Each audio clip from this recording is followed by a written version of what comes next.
What if I told you that much of what you think you know about Alzheimer's disease is actually wrong? What if that harmless forgetfulness we often dismiss as just getting older is in fact a crucial warning sign that too many people miss? This disease is surrounded by countless myths, fears, and misconceptions. Some of these are simply untrue, while others are downright dangerous because they prevent us from spotting the problem early and getting the help needed. Today, we're going to debunk 7 of the most common and insidious myths about Alzheimer's. And I promise you, by the end of this, you'll see this issue in a completely new light. And perhaps this knowledge will one day help you, your parents, or someone close to you. Let's get started. Now, before we dive into these myths, let's take a moment to truly understand what Alzheimer's disease actually is. Many people mistakenly believe it's just another term for old age or poor memory, but that's simply not the case. Alzheimer's disease is a progressive neurodegenerative condition. In simple terms, it's a disease where brain cells gradually die off. It was first described in 1906 by the German psychiatrist Alois Alzheimer, after whom the disease is named. He observed specific changes in his patient's brain, amyloid plaques, and neurofibrillary tangles. These protein deposits disrupt the connections between neurons and ultimately lead to their demise. It's not merely senile dementia, it's a cunning enemy that slowly erodes a person's identity, their memories, their skills, and ultimately their very essence. That's why it's so crucial to separate fact from fiction. Right then, let's delve into our very first myth, and it's one you've probably heard countless times. It goes something like this, that Alzheimer's and memory loss are just a normal, inevitable part of getting older. How many times have we heard someone say, "Well, what do you expect? It's just old age," when an older relative mentions their forgetfulness? This myth is incredibly dangerous, precisely because it lulls us into a false sense of security. It causes us to ignore those crucial early symptoms, simply dismissing them as a natural part of aging. But the truth is, significant memory loss, disorientation, or struggling with everyday tasks, that's simply not normal, not ever. These are red flags, clear indications that something pathological, something diseased, is happening within the brain. It's crucial that we understand this important distinction. Let's try to understand the difference between what's considered normal memory changes as we age and what might be a sign of something more serious. A normal age-related memory change, for instance, is when you misplace your keys, but after a moment or two, you remember where you put them. Or perhaps you can't instantly recall an old friend's name, but it eventually comes to you a few minutes later. This often happens because, as we get older, the speed at which our brains process information can slow down just a little. With Alzheimer's disease, however, the picture is quite different. Someone with Alzheimer's might not just forget where their keys are, they might forget what keys are even for. They could fail to recognize a close friend, even if that person is standing right in front of them. This isn't merely a slowdown, it's the actual breakdown of the very neural connections where memories are stored. It's a fundamental change in what is happening, not just how much. To help you understand this better, let's picture a library. With normal aging, it's like the librarian simply gets a little slower. They might take a bit longer to find the right book on the shelf, but they still know exactly where everything is. However, with Alzheimer's disease, it's a much more serious situation. Imagine a devastating fire breaking out in that library. Books are burnt to ashes, the card catalogues are destroyed, and the shelves crumble. Some books, some memories, are simply lost forever. The librarian isn't just slow, they physically cannot find the information because it no longer exists. It's gone.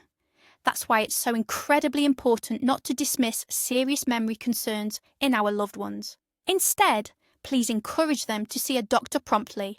Early diagnosis truly is the key to slowing down this fire and helping to preserve what's left. Let's move on to the second myth, one that's really taken hold in many of our minds. This myth suggests that Alzheimer's disease only affects people who are very elderly, usually over 80, When we picture someone with dementia, we often conjure up an image of a very old man or woman. And of course, age is indeed a primary risk factor. The older a person is, the higher the likelihood of developing the condition. Statistics certainly bear this out, but the key word here is primary, not the only one. However, there's also something called early onset Alzheimer's disease, and it's not nearly as rare as you might think. This condition can strike at 60, 50, or even as young as 40 years old. That certainly changes the whole picture, doesn't it? Imagine this scenario. A successful 45-year-old accountant starts making glaring mistakes in reports. He becomes absent-minded, irritable, and forgets important meetings. What would his colleagues and family think? Most likely, they'd attribute it to stress, burnout, or a midlife crisis. No one would even consider Alzheimer's disease. A person might spend years consulting doctors, being treated for depression, chronic fatigue syndrome, or a host of other ailments. Anything but what's truly happening. And precious time when therapy could have begun and the disease's progression significantly slowed, will be squandered. This misconception is particularly insidious because it renders the disease invisible to society and even to medical professionals, especially when the patient is relatively young. The stories of these patients are genuinely heartbreaking. People lose their jobs and families often struggle or even break apart. This is because changes in their behaviour are frequently misunderstood, seen not as symptoms of an illness, but rather as a difficult personality or a personal failing. According to Alzheimer's associations, up to 5 to 10% of all cases are in fact early onset. That's hundreds of thousands of individuals across the globe. So please remember this. If you or a loved one, who is still quite a bit younger than 80, start noticing significant cognitive problems, don't just brush aside the idea of a possible neurodegenerative condition. It's always better to be safe than sorry and get an assessment, rather than allowing the misconception that it's just an old person's disease to rob you of years of a fulfilling life. Now for our third myth, which is closely linked to the first two. This one suggests that the only symptom of Alzheimer's is memory loss. While it's true that memory problems, especially with short-term recall, are a hallmark of the disease, where someone might perfectly remember events from 50 years ago, yet have absolutely no recollection of what they had for breakfast, reducing the entire complexity of the disease solely to forgetfulness is a vast oversimplification. Alzheimer's disease is a systemic brain condition that affects many of its functions, and sometimes, in its early stages, memory issues might not even be the most obvious or pronounced symptoms. It's vital to understand this to avoid overlooking other crucial warning signs. So, what exactly are these warning signs? One common indicator is difficulty with planning and problem solving. For instance, someone who's always been a fantastic cook might suddenly find it challenging to follow even a simple recipe. Or a retired financial professional could struggle to put together a basic household budget. Another significant symptom is a noticeable apathy or a loss of interest in activities they once loved. Imagine someone who adored gardening or knitting suddenly abandoning these cherished hobbies, choosing instead to sit in front of the television for hours. Speech difficulties can also emerge. They might struggle to find the right words, and their speech could become noticeably poorer, hesitant, or even broken. Finally, a frequent sign is disorientation concerning time and place. A person might get lost in a very familiar neighbourhood, or be unable to tell you what day of the week it is, or even the current year. Let's go back to our computer analogy. If we think of memory as the hard drive, then Alzheimer's disease doesn't just affect that. It also impacts the processor, which governs the speed and logical flow of our thoughts and actions. It can disable the video card, leading to problems with how we see and understand the world around us, our visual spatial awareness. It damages the sound card, causing difficulties with speech and communication. And finally, it compromises the very operating system of our being, leading to profound changes in behaviour and personality. Someone might become unusually suspicious or aggressive, or conversely, very timid and prone to tears. So when you're observing a loved one, try to look at the whole picture rather than just focusing on that single piece of the puzzle called memory. Now let's talk about prevention. Myth number 4 suggests that Alzheimer's can be prevented by doing crosswords and following a special diet. It's a very popular and comforting idea, isn't it? It makes us feel as though there's a simple recipe to follow, a surefire way to ensure this frightening disease just passes us by. Magazines and the internet are full of articles promising to save you from dementia with 5 foods, or claiming your brain will be forever young if you just solve Sudoku. Of course, keeping your mind active and eating well are incredibly important for brain health, but sadly, they aren't a 100% guarantee or a magic bullet against Alzheimer's. So, what does science tell us? Activities that challenge your mind, such as learning a new language, reading regularly, or playing a musical instrument, are genuinely beneficial. They help build what's known as your cognitive reserve. Think of your brain as a city and your neural connections as its roads. The more you learn and actively use your mind, the more roads, bridges, and intricate pathways you build within that city. When conditions like Alzheimer's disease begin to damage some of these pathways, your brain has alternative routes or detours to rely on. This means symptoms often appear later, as your brain can compensate for the damage for a much longer time. A healthy lifestyle works in a similar way. Regular physical activity, managing blood pressure and sugar levels, and adopting a Mediterranean diet. All these factors significantly reduce the risks, but it's crucial to understand that these measures lower the risks. They don't eliminate them completely. The real problem with this myth is that it can lead us to 2 very different extremes. Either people do absolutely nothing, simply thinking, what will be, or, on the flip side, they become overly fixated on their diet, absolutely terrified of eating anything wrong, and then feel terrible guilt if, despite all their painstaking efforts, they or a loved one still develops an illness. The truth, as is often the case, lies somewhere in the middle. There's no single magic diet, no miraculous pill, or one special exercise. Preventing something like Alzheimer's is a comprehensive, lifelong marathon dedicated to maintaining your general health, looking after your heart and blood vessels, keeping your metabolism in good order, and, naturally, consistently keeping your mind active with varied activities. This isn't a guarantee, of course, but it gives you the best possible chance to keep illness at bay. Now, for our 5th myth. This one deals with what happens after a diagnosis, and it's a very somber one. The idea that an Alzheimer's diagnosis is a death sentence, and that life as you know it simply stops. This fear is completely understandable. We've all seen dramatic portrayals in movies and books about the most advanced stages of dementia, and those images can be truly frightening. When people first hear this diagnosis, many fall into deep despair. They give up hope, believing that only bleakness and a swift decline lie ahead, and it's not just the individual. Their families often feel completely lost as well, unsure how to proceed, viewing the diagnosis as the absolute end.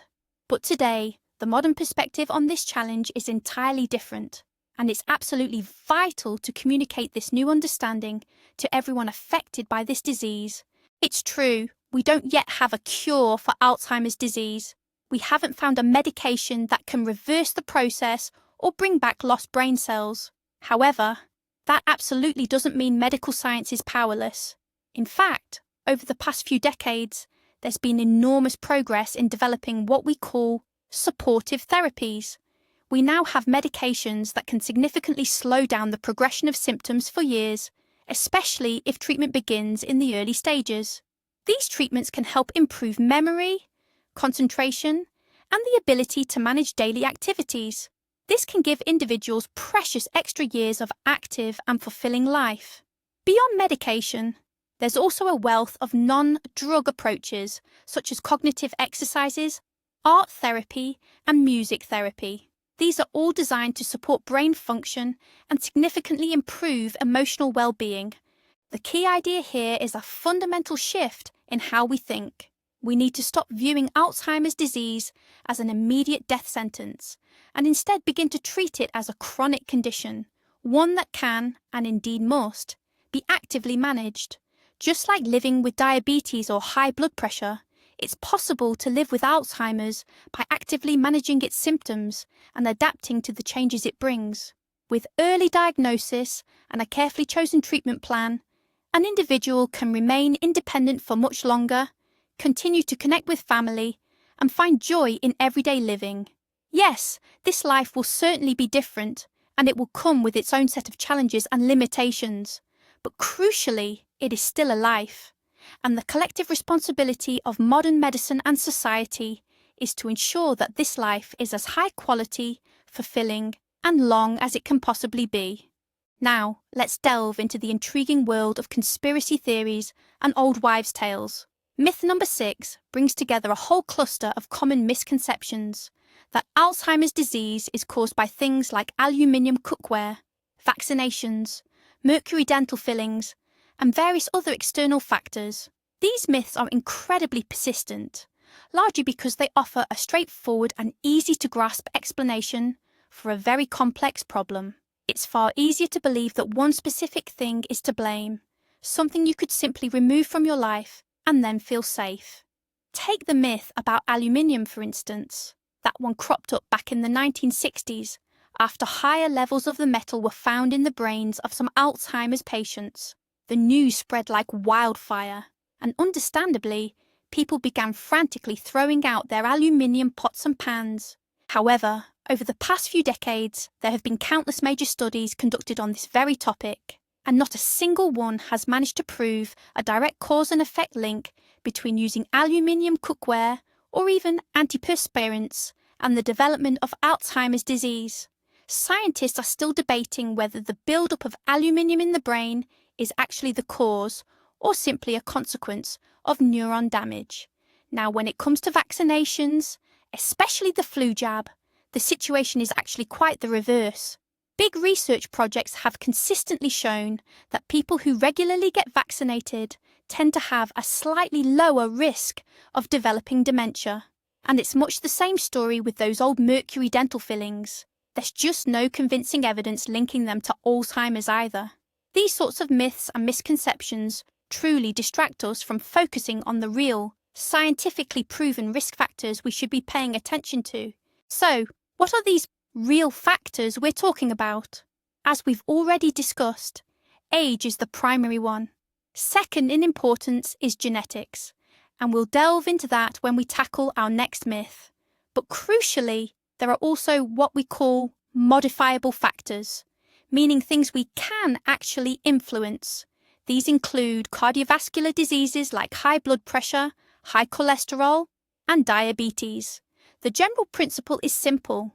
What harms your heart also harms your brain. Additionally, head injuries, especially repeated ones, a lower level of education, social isolation, and depression are all established risk factors.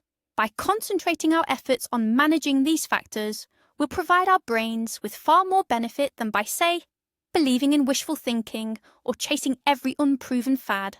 And so, we arrive at our 7th and final myth, one that's deeply connected to our genetics and often causes the most worry and a sense of inevitability. It goes like this: if Alzheimer's has affected someone in my family, then I'm destined to develop it too. Many people live in constant dread, watching their aging parents struggle with dementia and fearing the same fate awaits them. They believe that because it's in the genes, there's nothing they can do about it, and they are simply destined to follow the same path. This genetic fatalism discourages people from taking preventative measures and, quite frankly, robs them of their peace of mind. But, thankfully, in the vast majority of cases, things are not nearly so black and white or frightening. Let's get to the bottom of this. It's helpful to know there are essentially two main kinds of Alzheimer's disease: familial, also known as inherited, and sporadic. The familial form is quite rare, accounting for less than 1 or 2% of all cases. This type is caused by specific gene mutations and can indeed be passed down through families with a 50% chance. With familial Alzheimer's, the disease typically begins much earlier, often before the age of 60 or 65. However, the vast majority of cases, over 98%, are what we call sporadic Alzheimer's. Genes also play a role in its development, for instance, the APOE gene. But these genes only influence your risk, either increasing or decreasing it.